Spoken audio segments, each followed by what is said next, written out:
2024 সালের জুলাই এবং অগস্টে ঘটে যাওয়া ঘটনাকে 2025 সালে এসে জুলাই ঘোষণা হিসেবে উল্লেখ করে সংবিধানে অন্তর্ভুক্ত করার জন্য যে প্রস্তাব করা হয়েছে তা কি আদৌ সম্ভব?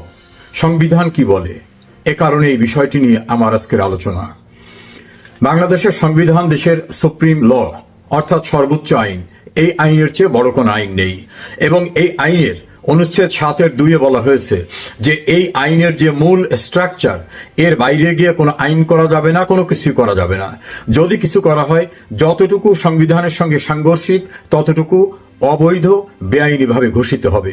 এবং এই সংবিধানেরই 7 অনুচ্ছেদে বলা হয়েছে যে সংবিধানের বিধিবিধান উপেক্ষা করা বা বিধিবিধানের প্রতি মানুষের ঘৃণা সৃষ্টি করা অথবা তার পরিপন্থী অন্য কোনো কিছু বেআইনিভাবে করার চেষ্টা করা হলে সেটাকে রাষ্ট্রদ্রোহিতার অপরাধ হিসাবে গণ্য করা হবে এবং রাষ্ট্রদ্রোহিতার অপরাধে কি দণ্ড হতে পারে সেটা উল্লেখ করা রয়েছে।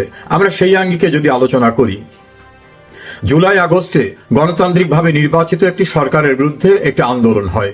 সেই আন্দোলনের ভিত্তিটা কি ছিল? সেটাকে বিপ্লব বলা আদৌ যাবে কিনা? আন্দোলনকারীদের দাবি ছিল কোনো কোঠা প্রথা থাকতে পারবে না। যে সময় আন্দোলনটা করা হয় সেই সময় কিন্তু আদৌ কোনো কোঠা ছিল না। অর্থাৎ 2018 সালে প্রধানমন্ত্রী শেখ হাসিনা কোঠা পদ্ধতিকে বিলুপ করে দেন। তাহলে সরকার এই যারা আন্দোলনরত তাদের যে চাওয়া, সেই চাওয়াটাকে পূরণ করেছিলেন 2018 সালে। পরবর্তীতে একটি মামলা হয় হাইকোর্টে। সেই মামলার বিষয়টায় সরকারের ডাইরেক্ট কিছু করার ছিল না, বরং সরকারের পক্ষ থেকে হাইকোর্টে নিবেদন করা হয় যে এই সিদ্ধান্তটি সরকার নিয়েছে, এটা নীতিগত সিদ্ধান্ত, এই নীতিগত সিদ্ধান্তে হাইকোর্ট হস্তক্ষেপ করতে পারে না। অর্থাৎ কোঠা থাকবে না, এই যে সরকারি সিদ্ধান্ত, সেই সিদ্ধান্ত যাতে বহাল থাকে সেজন্য আদালতের কাছেও সরকার পক্ষের নিবেদন ছিল।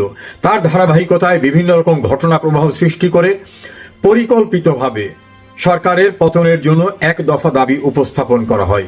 ইতোমধ্যে এই অযৌক্তিক দাবি, অযৌক্তিক এই কারণে বলছি যে যখন বলা হচ্ছে কোঠা বাতিল করতে হবে, তখন তো শেখ হাসিনার কাছে কোঠা ছিল না, প্রধানমন্ত্রীর কাছে আদৌ কোনো কোঠা ছিল না।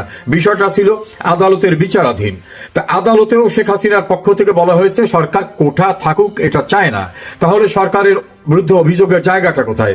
তারপর সরকারের বিরুদ্ধে আন্দোলন করে এক দফা সরকারকে ক্ষমতাচ্যুত করতে হবে।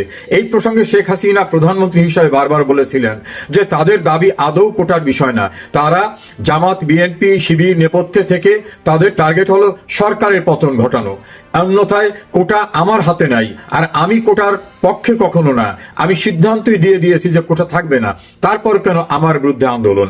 এই জাতীয় প্রক্রিয়ায় আন্দোলনের মধ্য থেকে শেখ হাসিনা সরকারকে ক্ষমতার থেকে সরিয়ে দিয়ে অনির্বাচিত একজন ব্যক্তিকে ক্ষমতায় বসানো হলো একটি গোষ্ঠীর স্বার্থে। পরবর্তীতে দেখা গেল যে শেখ হাসিনা যে আশঙ্কা করেছিলেন সেই আশঙ্কাই যথার্থ। অর্থাৎ ক্ষমতায় যিনি মূল ব্যক্তি বসলেন, ডক্টর মোহাম্মদ ইউনূস, তিনি প্রেসিডেন্ট বিল ক্লিন্টনের যে একটা চ্যারিটি অর্গানাইজেশন ক্লিন্টন ফাউন্ডেশন, সেখানে গিয়ে তিনি বললেন যে এটা হঠাৎ করে বাংলাদেশে কিছু ঘটে নাই, মেটিকুলাস ডিজাইন করে, অর্থাৎ সুপরিকল্পিতভাবে দীর্ঘদিনের চেষ্টায় এই ঘটনা ঘটানো হয়েছে এবং তার পক্ষে যারা কাজ করেছে তার ভিতরে একজনাকে মাস্টার মাইন্ড এবং অন্যদেরকে সামনের সারির নেতা হিসাবে তিনি সেই মঞ্চে পরিচয় করিয়ে দিলেন। তার কিছুদিন পর আমরা দেখলাম যে আন্দোলনে নেতৃত্ব দানকারী ব্যক্তিরা একে একে সবাই নিজের জায়গা পরিষ্কার করছেন। যারা নেতৃত্ব দিয়েছেন তাদেরকে সমন্বয়ক বলা হতো। তারা বলছেন আমরাই পুলিশকে হত্যা করেছি। কেউ কেউ বলেছেন যে এই টেলিভিশন ভবনে আমি আগুন দিয়েছি। কেউ কেউ বলছেন, পাবনার এক নেতা বলছেন যে পুলিশকে আমরা হত্যা না করলে এই আন্দোলন বেগবান হতো না।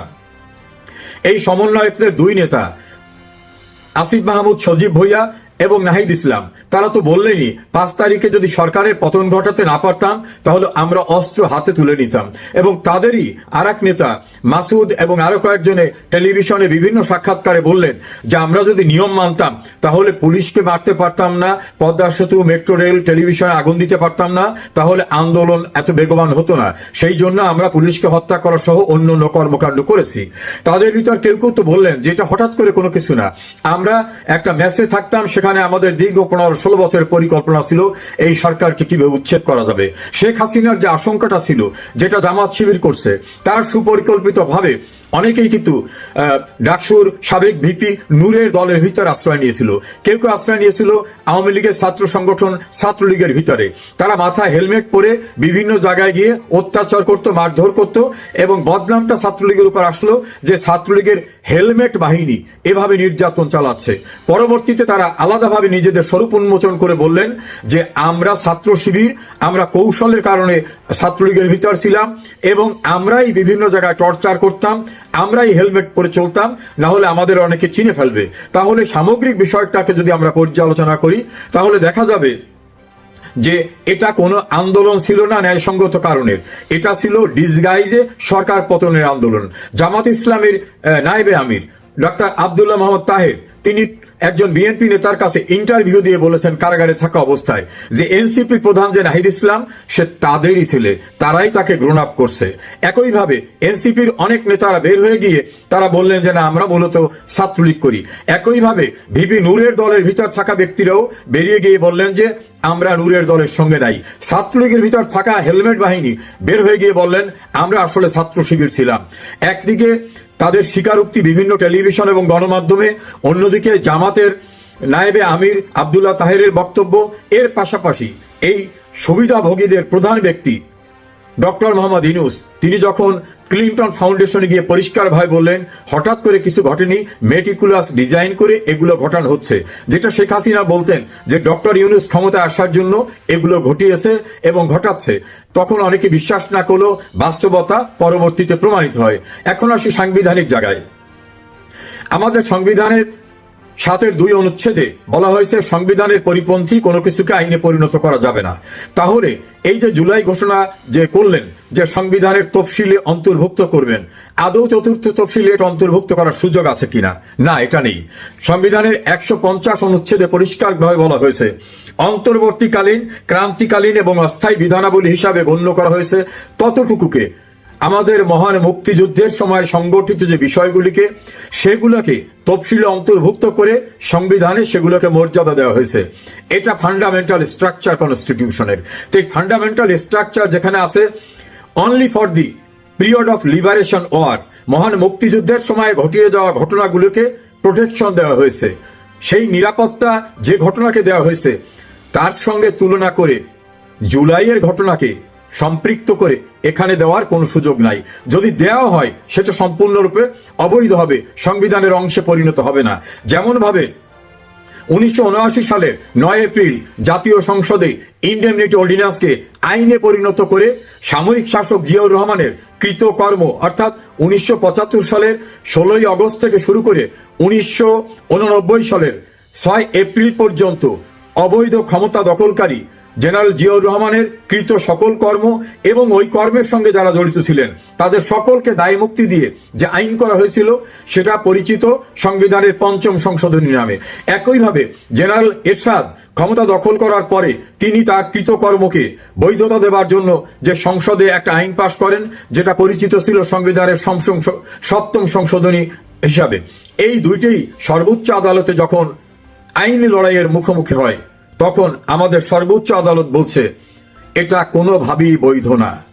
যিনি ইউজারবার, যার এই ক্ষমতা দখল করার গ্রহণ করার এখতিয়ার ছিল না আইনসঙ্গতভাবে, তিনি গ্রহণ করে দীর্ঘদিন পরিচালনা করার পরে সেটাকে বৈধতা দেবার চেষ্টা যদি করেন কোনোভাবে এটা বৈধতা না, বরং তাদের কৃতকর্ম উচ্চতর রাষ্ট্রদ্রোহিতার অপরাধ, চর দখল, আইন ভঙ্গ করা এবং ফৌজদারি অপরাধ। 5ম সংশোধনী মামলায় সর্বোচ্চ আদালত এ জাতীয় সংবিধান লঙ্ঘনের অপরাধকারীদের জন্য আইনি শাস্তির ব্যবস্থা সংরক্ষণ করার জন্য পার্লামেন্টকে নির্দেশ দেন। তার আলোকেই কিন্তু সংবিধানের 7 অনুচ্ছেদ সংযুক্ত হয়। অর্থাৎ সাংবিধানিক বিধিবিধানকে বেআইনিভাবে লঙ্ঘন করা, মানুষের প্রতি অনাস্থা সৃষ্টি করা, কোনোভাবে ষড়যন্ত্র করা, অনুসমর্থন করা, সমর্থন করা এ জাতীয় কিছু ঘটানো হলে সেটা রাষ্ট্রদ্রোহিত হবে। এই 7 অনুচ্ছেদটিও কিন্তু সর্বোচ্চ আদালতের রায়ের আলোকেই পার্লামেন্ট পাশ করেছে। একইভাবে প্রিভি কাউন্সিলেরও জাজমেন্ট রয়েছে, আসমা জিলানির মামলায় জাজমেন্ট রয়েছে। 5ম সংশোধনী 7ম সংশোধনীতে পরিষ্কারভাবে বলা হয়েছে যিনি আইনগতভাবে কোনো ক্ষমতায় বসার এখতিয়ার সম্পন্ন না, তিনি বসার পরে তার কৃতকর্মকে বৈধতা দেওয়ার কোনো সুযোগ সংবিধানে নাই। জেনারেল জিয়াউর রহমান যখন ক্ষমতা দখল করেছিলেন তখন তিনি লিগ্যালি ওই আসনে বসতে পারেন না। জেনারেল এরশাদ যখন ক্ষমতা দখল করেছিলেন তিনিও তখন ওই আসনে অর্থাৎ রাষ্ট্রপতির আসনে বসতে পারেন না।